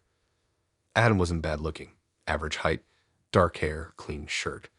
I felt myself relax a little as I slid into the seat across from him. We exchanged small talk, laughed a little. For a blind date, it was going surprisingly smooth. Then another woman showed up. She walked straight to our table like she belonged there. She was dressed nicer than me, heels clicking, hair curled. She smiled at Adam, leaned down, and kissed him on the cheek. My whole body went stiff. Adam looked like someone had pulled the chair out from under him. His eyes darted between me and her, panic flashing across his face. That's when it clicked. She was on a blind date too, with him, at the same restaurant, at the exact same time. For a few seconds, none of us spoke. The air was thick enough to choke on. Adam stammered something about a mix-up, but it was too late. The damage was done. The other woman, her name was Claire, I found out later, slid into the seat next to him, not across, like she was staking her claim. I sat frozen, heart pounding, wondering if I should just walk out. But something about her confidence kept me there. I didn't want to look like I was the one being dismissed. So the three of us sat at the table. Adam tried to juggle conversation, ping-ponging questions between us, sweating more by the minute. It was pathetic. He'd ask me about my job, then turned to Claire to ask about her hobbies. He laughed too loudly at both our jokes, nodding like his head was on springs. Claire caught on quick. She leaned back in her chair, smirking, letting him squirm. Then she turned to me and asked casually how I knew Adam. I said my cousin had set us up. Her smirk widened. She said her friend had done the same. Different friend, same Adam. That's when the tension turned sharp. I wanted to walk out right then, but I didn't. Mrnightmare was too stubborn. Mrnightmare wanted to see how far he'd dig himself. The server came, and Adam ordered drinks for all of us, his voice shaking. Claire led him, raising an eyebrow at me like we were in on the same joke now. It felt surreal. Two strangers suddenly connected through the humiliation of sitting across from the same guy. When the drinks came, Adam tried a toast. His hand trembled so much he nearly spilled his glass. Claire clinked her drink against mine instead, ignoring his. From there, the night slid downhill fast. Claire asked Adam how many blind dates he'd been on this month. He muttered something about a few. She pressed harder, smiling sweetly while tearing him apart with her words. I sat back, sipping my drink, almost impressed. Adam's face turned red. He kept trying to explain, saying it was just bad scheduling, that he'd forgotten which night was which. Neither of us bought it. It was obvious he'd been playing the field, booking multiple dates, hoping something would stick. But watching him squirm wasn't as satisfying as I thought it'd be. The longer it went on, the more uncomfortable I felt. Not just embarrassed, but kind of sick. I had walked into a trap without knowing. Dinner arrived, but no one touched their food. Claire picked at hers, eyes never leaving Adam. I pushed mine around the plate, appetite gone.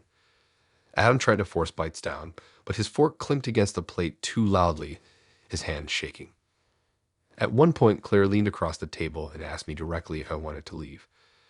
Adam's eyes went wide, desperate. I almost said yes, but I stayed, not even sure why. Maybe I wanted him to sit in that mess he made. The check came eventually, and Adam grabbed it like his life depended on it. The total was $120. He fumbled with his wallet, hands trembling, and slapped cash on the table. Neither of us offered to split. We just sat back and let him pay. Outside, the night air was cold, biting against my skin. Claire lit a cigarette, blew smoke into the dark, and asked if I wanted to grab another drink somewhere else. Not with Adam, just us. I almost laughed at how absurd it all was. I told her no, I just wanted to go home. She shrugged, flicked ash onto the pavement, and walked off. Adam stood there awkwardly, shifting from foot to foot. He tried to say something, but I didn't let him. I just turned and walked to my car. When I got home, my cousin texted me, asking how the date went. I stared at the screen for a long time before replying with one word: disaster. Lying in bed later, I heard the night back in my head. Adam's sweating face, Claire's smirk, the way I felt like a pawn in some game I hadn't agreed to play. It made my skin crawl. The worst part wasn't even the embarrassment. It was realizing how many other women had probably been in the same spot. How many times Adam had double booked, thinking he could juggle us like schedules on a calendar. I blocked his number before he could even try to explain. But sometimes when I passed that restaurant, I still picture the three of us at that table. And caught in the middle, me and Claire staring, the whole place watching. A blind date turned into a circus. And I wonder how many other tables he's tried the same trick at.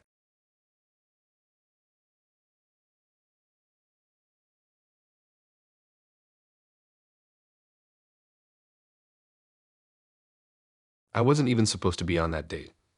My aunt cornered me during a family barbecue and said she had someone for me. A nice girl, she called her. Every time an older relative says, nice, I know it means boring, but my aunt wouldn't shove until I agreed. She gave me Hannah's number and told me to text her. I dragged out for a week before finally giving in. We arranged to meet at this little Italian place downtown. I didn't put much thought into it. Honestly, I showed up more out of obligation than excitement. The kind of thing where you figure you'll sit through a meal, make polite conversation, and then politely never see each other again. When I walked in, Hannah was already seated at a booth. She waved, gave me a small smile, and I slid in across from her. She looked normal enough, dark sweater, hair tied back, a little pale, but nothing unusual. I introduced myself, and we did the awkward small talk thing. But right away I noticed her eyes, red, puffy like she'd been crying recently. I thought maybe she was tired or had allergies, but then she started talking. The first 10 minutes were fine. She asked me about work, where I live, what food I liked. I relaxed a little, then she brought up her ex. At first, it was just casual, like, oh, I used to come here with him. Harmless enough. But then it snowballed. She started talking about their breakup, how sudden it was, how she never saw it coming. She said she'd given him everything and he still left. Her voice wavered. I nodded politely, trying to steer her back to safer ground, but she didn't take the bait. Every topic circled back to him. The music reminded her of him. The wine list reminded her of him. The couple at the next table reminded her of him. By the time our food arrived, she was fully crying. Not sniffles, tears streaming down her face, or napkin pressed against her eyes. The server glanced at me with pity as he set down the plates. I wanted to melt into the booth. She apologized between sobs, but kept talking. She described their vacations in excruciating detail, the gifts he gave her, the way he used to hold her hand. Then her tone shifted. She talked about the fights, The betrayal, the way he walked out the door without looking back. Her hands shook as she gestured, her fork clinking against the plate she wasn't touching. People at other tables were staring. I could feel her eyes on us, assuming I was the guy who broke her heart. My cheeks burned. I tried again to change the subject. I asked about her job, her hobbies, her family. She gave me half answers before swerving back to her ex. She said she didn't know how to move on, that she didn't trust anyone anymore, that men were all the same. Then she looked at me with wet eyes and asked if I thought he still thought about her. I didn't know what to say. I muttered something neutral, but she latched onto it like it was proof. She said maybe he did, maybe he regretted it, maybe this date was the universe testing her. My stomach twisted. Halfway through the night, she pulled out her phone. She scrolled through old photos of them together, pushing the screen toward me. Pictures of them smiling at the beach, at birthdays, hissing under Christmas lights. She made me look at all of them, her voice cracking as she explained each one. I sat frozen, my fork untouched, while strangers' memories flashed in front of me. She laughed bitterly at some of them, then cried harder at others. She asked me if I thought they looked happy, if I thought he looked like he loved her. My throat went dry. The bill came eventually. It was $70. I paid just to end the nightmare, my hands shaking as I slid the cash into the folder. Hannah dabbed at her eyes with a napkin, whispering thank you like I'd done her a favor by sitting through it. Outside, the night air felt like freedom. But she wasn't done. She followed me out, still talking about him, still crying. She said she didn't know why she'd agreed to the date, that she wasn't ready. She said maybe no one would ever compare to him. I nodded, muttered something about having to work early, and backed away toward my car. She stood there on the sidewalk, hugging her coat tight, tears still running down her face. When I got home, I collapsed onto the couch, exhausted. My phone buzzed with a text from my aunt, *so. How was Hannah? I stared at the screen for a long time. I wanted to type out the whole disaster, to explain how Hannah had spent 2 hours using me as a therapist. But I didn't. I just typed * not a match * and left it at that. Later that night, lying in bed, I heard the whole evening in my head.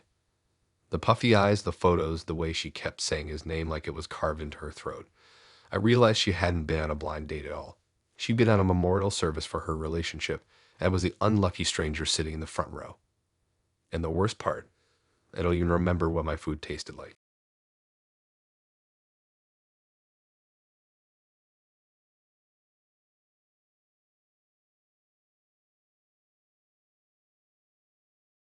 The setup wasn't even mine this time.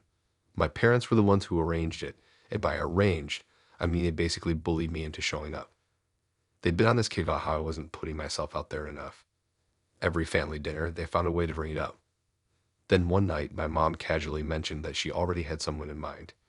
A sweet girl named Sarah, daughter of a family friend, apparently perfect wife material. I wanted to laugh. Perfect wife material? I'm not even sure I'm perfect * boyfriend * material, but they didn't care. They gave me her number, told me the date, and suddenly it wasn't a choice anymore. It was an obligation. So that's how I ended up walking into this fancy little cafe with lace curtains and soft piano music in the background. Not the kind of place I'd usually pick. I found a place right away, tugging at the sleeves of my jacket, trying not to look like I'd rather be anywhere else. Sarah was already there. She waved when she saw me, bright smile, perfectly styled hair, like she'd stepped out of some lifestyle magazine. I sat down across from her, introduced myself, and tried to relax. The first 10 minutes weren't bad. We talked about work, food, random hobbies. She was polite, confident, maybe a little too polished, but fine. I thought maybe this wouldn't be the nightmare I'd imagined. Then she reached under the table and pulled out a binder. A thick, pastel-colored binder with sticky notes sticking out at all angles. She set it on the table with a little flourish, like she'd been waiting for the dramatic reveal. My stomach sank. She opened it to the first page, wedding colors. I stared at the neatly organized swatches, lists, handwritten notes. She flipped to the next section, venues. Pictures of gardens, churches, hotels, each with pros and cons scribbled underneath. Then came catering, dresses, guest lists. My brain struggled to keep up. I cleared my throat, tried to laugh it off, but she was dead serious. She said she'd been planning her wedding for years, not in a casual Pinterest board way. In a detailed, borderline professional way. And now, she explained, she just needed to fill in the blanks. the blanks being me. She started asking questions, pen poised above the page. Did I want a spring or fall wedding? Did I like lid bands or DJs? Did I prefer round tables or long banquet seating? My face burned as I realized people at nearby tables could probably hear. I stammered, gave vague answers, hoping she'd back off, but she pressed harder. She asked how many kids I wanted, what neighborhood I wanted to live in, if I was okay with her quitting her job after marriage.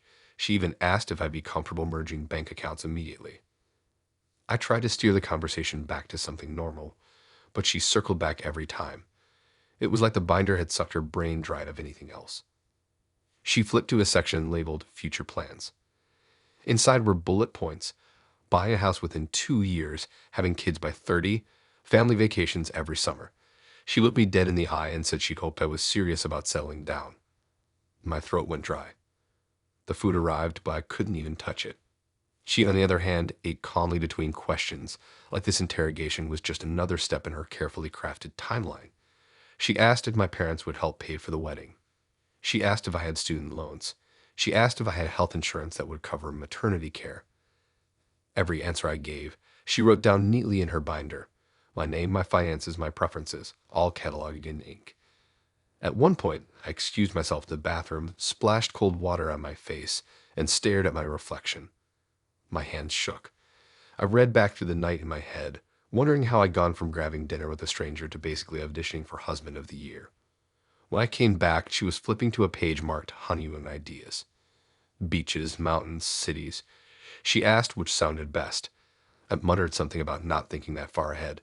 She just smiled knowingly like she'd expected that answer, and circled Peach.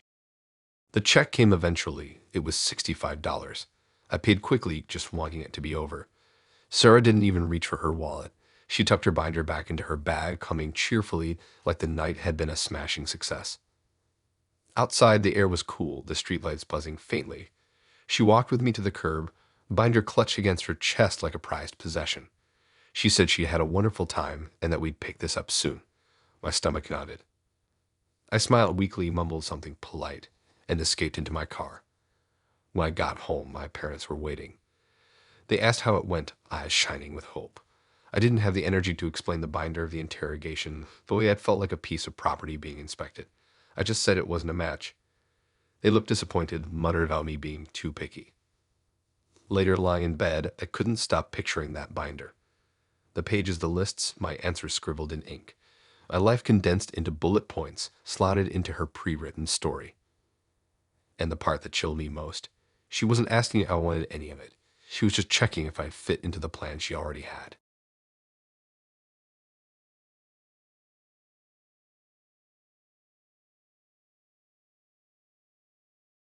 My parents always think they know better than me. Doesn't matter if it's about my job, my apartment, or what kind of shoes I buy. They got opinions, and they'll let me know. So I shouldn't have been surprised when they took it a step further and decided to pick out a girl for me too. They didn't even ask if I was interested. My mom just announced it at dinner one night like it was already settled. You're meeting Sarah this Friday. No discussion, no choice. I wanted to protest, but my dad backed her up. He said Sarah came from a good family. That phrase always makes me cringe. Like marriage is some merger between two businesses, but they weren't letting it go. Every time I opened my mouth to argue, they piled on reasons why Sarah was perfect. They said she was kind, polite, and ready to settle down. Ready? Those were their exact words. I didn't want to go, but in the end I did. Maybe it was curiosity. Maybe it was exhaustion. Fighting with my parents drains me faster than anything else. So I showed up at the cafe they'd picked, still annoyed but resigned to just getting through it. The cafe was the kind of place where everything looked staged for Instagram. Soft lighting, lace curtains, a piano quietly playing in the corner. I felt out of place instantly, like I'd wandered into someone else's fantasy. I almost turned around and left. Then I spotted her. Sarah. She was already seated at a table by the window. Waved me over with a bright smile that looked rehearsed, like she practiced it in the mirror. I walked over, shook her hand, sat down. The first few minutes were awful. We traded the usual small talk. Where do you live? What do you do? How do you spend your weekends? She gave tidy answers, polished.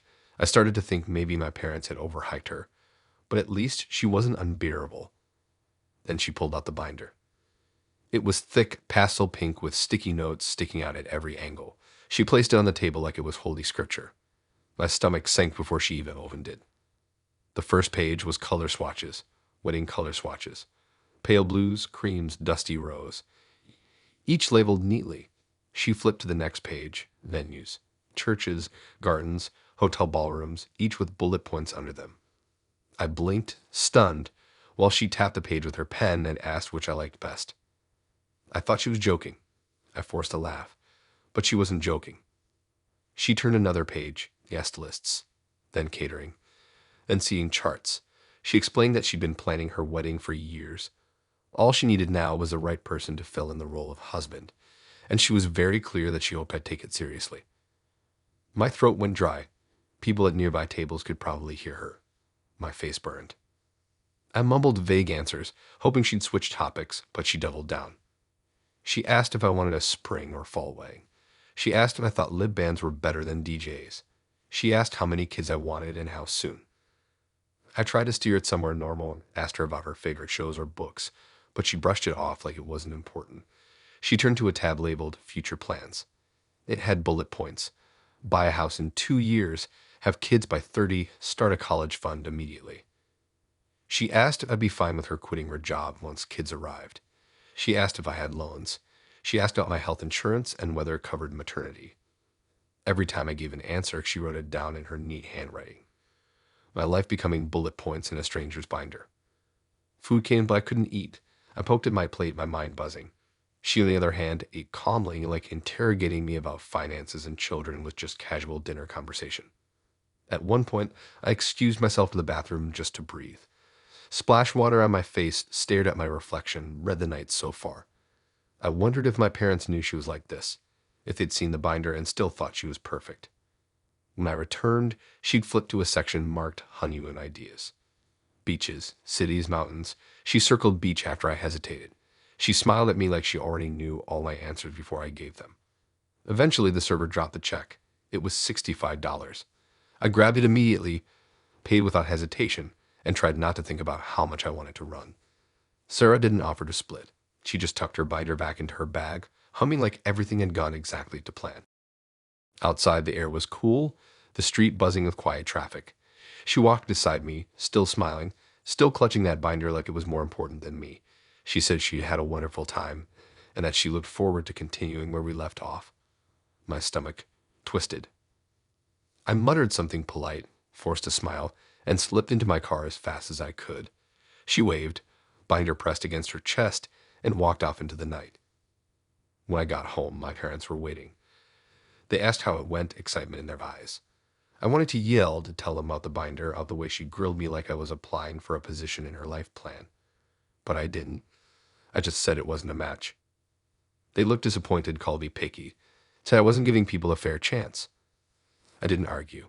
I went to my room, shut the door, and lay on the bed staring at the ceiling. I heard the night over and over, her smile, lists, the way she said, "We'll continue this." The image of my life already sketched out in her handwriting made my skin crawl. The part that stuck the most was how little she cared about what I wanted. It wasn't about me. It was about her plan, her binder, her timeline.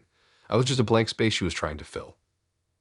And I realized my parents hadn't set me up on a blind date. It signed me up for an audition.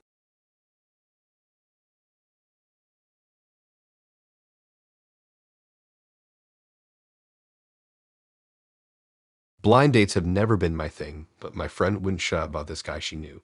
She swore he was perfect for me. Smart, funny, down to earth. I rolled my eyes, told her I didn't need her playing matchmaker, but she kept insisting. Finally, just to stop the nagging, I agreed. She set it up for a Saturday night at a casual pub we both liked. I walked in that night not expecting much. Maybe an awkward dinner, maybe some small talk that went nowhere. But when I saw who was sitting at the table, my stomach dropped. It was Ryan. The same Ryan who'd made my life hell in high school. The one who used to trip me in the hallways, spread rumors, laugh when other kids piled on. I hadn't seen him in years, but the face was unmistakable. A little older, a little sharper, but still him. For a split second, I thought about turning around and leaving. But he looked up and spotted me before I could. He smiled, stood, waved me over. My feet moved automatically, even as my brain screamed at me to bolt. Blind date. I thought bitterly. The irony stung. I sat down across from him, my hands tight in my lap. He acted like nothing was strange, like we'd never met before. I studied his face, searching for recognition. Maybe he didn't remember me. Or maybe he did and just didn't care. We ordered drinks. He launched into casual conversation. Work, hobbies, where he lived now. I barely heard him. My head buzzed with old memories I didn't want. The laughter in the locker room, the whispers behind my back, the way my stomach used to twist when I saw him in the hallway. I tried to stay polite. I told myself people change. Maybe he wasn't that person anymore. But the longer we talked, the more it became clear he remembered me. He dropped little comments, subtle at first, like testing the water. He mentioned the town we grew up in. He mentioned teachers we both had. Then he brought up the high school cafeteria, smirking as he described stupid pranks. My chest tightened. He didn't say my name, but I knew exactly what he was circling. I forced a laugh, tried to steer the conversation elsewhere, but he wouldn't let go. He leaned in, eyes glittering, and asked if I remembered the good old days. My throat went dry. The way he said it wasn't nostalgic, it was mocking. I heard those days vividly, and they weren't good. They were humiliating. And now here I was sitting across from the guy who caused half of them, pretending this was a date. He grinned wider when he saw me tense. He liked it. I recognized that look. It was the same one he wore in high school, the satisfaction of knowing he still had power. The drinks came. I sipped mine fast, wishing it was stronger. He downed his beer in long gulps, already ordering another before I was halfway through. The more he drank, the bolder he got. He started bringing up actual stories. The time he accidentally spilled food on me in the cafeteria. The time he wrote crude jokes on my locker. He laughed like it was hilarious, like we were sharing some inside joke. My stomach churned. Other tables laughed and chatted, oblivious, while I sat trapped in this twisted blast from the past. I thought about leaving, but part of me froze. I didn't want to give him the satisfaction. So I sat silent while he relived his glory days at my expense. At one point, he leaned back, smirked, and said he was surprised I'd agreed to the date. That's when I realized this wasn't random. My friend hadn't just picked him out of nowhere. He'd set this up. Maybe he fed her some line about wanting to reconnect. Maybe he'd manipulated the whole thing. My chest felt tight. The check came eventually. It was $55. He grabbed it before I could, slapped a couple bills down, and winked at me. "Don't say I never treated you," he joked. My skin crawled. Outside, the night air hit me like a slap. I wanted to run in my car, but he followed close, still talking. He said it was funny how life worked out, how we'd ended up across from each other again. He said maybe fate had a sense of humor. I muttered a goodbye and slid into my car as fast as I could.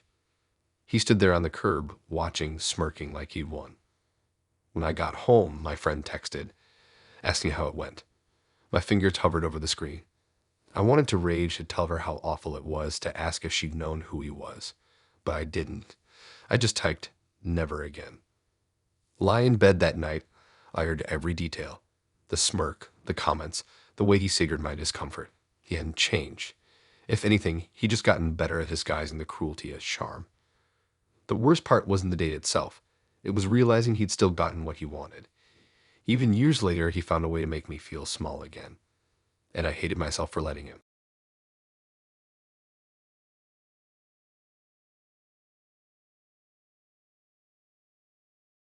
I didn't even want to go on the blind date in the first place. The whole thing started with my coworker cornering me in the break room, talking about how he had a friend who was perfect for me. He wouldn't stop going on about her, smart, successful, confident. I thought he was just exaggerating to get me interested, but he pushed until I said yes. I should have trusted my gut.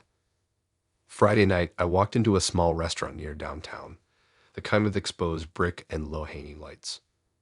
Trendy, crowded, the kind of place that tries too hard to look effortless.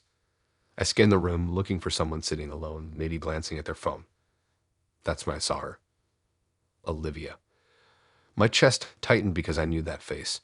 Not from social media or a random run-in. I knew her from work. She wasn't just anyone, she was my manager. I froze in the doorway, wondering if I should leave. But she looked up, spotted me instantly, and waved me over like this was completely normal. I felt eyes on me as I crossed the room, sliding into the chair across from her. My heart hammered in my chest. She looked exactly like she did at the office, sharp blazer, hair pulled back neatly, confident posture. But something in her smile was different. It wasn't professional. It was sharper, like she was testing me before I even spoke. The first few minutes were stiff. She asked about how my week had gone, what projects I was on, if I was managing the deadlines all right. It felt less like a date and more like a check-in meeting. I tried to laugh, tried to steer the conversation toward music or food, but she didn't bite. She pulled it back to work every time. Then she took out her phone and started typing notes. Actual notes. I stared at her, stunned, while she calmly asked if I wanted more responsibility at work, if I thought I was outperforming others in the department, if I was looking at long-term growth. I forced a weak smile, said I hadn't thought that far ahead, but she kept pressing. I poked at the bread on the table, appetite gone, while she dissected my career goals like we were in an interview. Around us, other tables clinked glasses and laughed, but I sat there trapped, answering questions that could decide my future paycheck. When the food arrived, I thought maybe it would break the tension. It didn't. She barely touched her plate. Instead, she leaned closer and asked about my personal life, but not in a normal way. She wanted to know if I had a girlfriend, if I planned to settle down, if family commitments might interfere with late projects. My stomach turned. I told myself to just survive the night. One dinner, then I could walk away. But then she said something that froze me completely. She mentioned promotions. She said she had a lot of influence, that knowing where my head was at could make all the difference. She smiled like it was some gift, but it felt more like a threat. I forced down a few bites of food, but I barely tasted it. She kept her eyes on me the whole time, dissecting every pause, every hesitation. She asked if I was loyal to the company. She asked if I saw myself there for the next 10 years. She asked if I'd be willing to relocate if leadership asked. I felt like I was being stripped down to numbers and potential. Not a person, not a date, just data. When the check came, it was $75. I reached for my wallet, desperate to end the night, but she stopped me. Said she'd expense it as a business dinner. My skin crawled. This wasn't just awkward anymore. It was official. We walked out together, the cool air doing nothing to calm my nerves. She kept pace beside me, heels clicking against the pavement, still talking about company strategy and leadership opportunities. Every word felt like a reminder that she wasn't just someone I'd had dinner with. She was my manager, and now she had more leverage than ever. At my car, she stopped and looked at me with that sharp smile. She told me she'd be keeping an eye on me, that she thought I had real potential. She said it like she'd said it before, in reviews and meetings, but here it carried a weight that made my chest tighten. I nodded quickly, muttered a goodbye, and slid into my car. I locked the doors before she even turned to walk away. When I got home, I collapsed on the couch, head pounding. My phone buzzed with a message from my coworker, *so. How was it? I stared at the screen, anger bubbling in my chest. Did he know? Did he set me up with her on purpose? I typed out a long message, deleted it, and finally just sent, never again. That night, I lay in bed, staring at the ceiling, replaying every second. The way she typed notes in her phone. The way she twisted personal questions into work metrics. The way she smiled like she already owned the outcome. I read her words over and over in my head. Promotions, loyalty, potential. I realized then that this wasn't a blind date. It wasn't even personal. It was strategy. She hadn't been looking for a partner. She'd been looking for control. And she found it.